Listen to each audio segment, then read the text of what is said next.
Sono Alessandro Spataro in qualità di membro di eConnect presso l'Università degli Studi di Catania, presso nello specifico il Dipartimento DA, Ingegneria Elettrica, Elettronica e Informatica. Portiamo oggi all'attenzione un tema che riteniamo molto attuale, quello della sicurezza stradale. Riteniamo fermamente che la sicurezza stradale si ponga in primo luogo come atto di responsabilità sociale.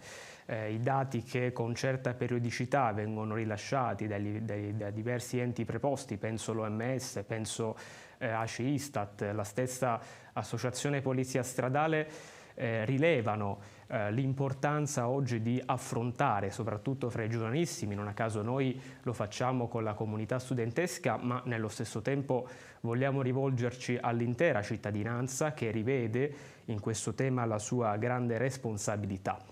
In questo contesto i dati parlano chiaro, non a caso ad oggi oltre il 90% dei fattori di morte sono causati proprio dagli incidenti stradali.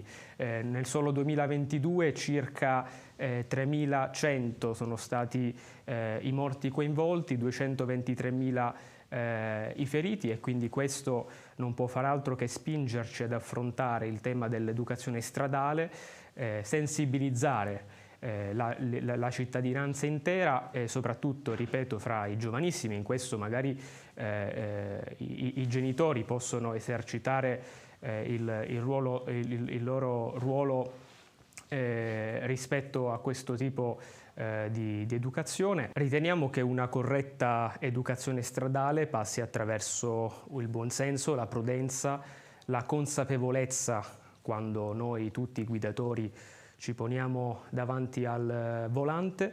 Nello stesso tempo deve essere un motore di traino affinché le attuali generazioni, ma anche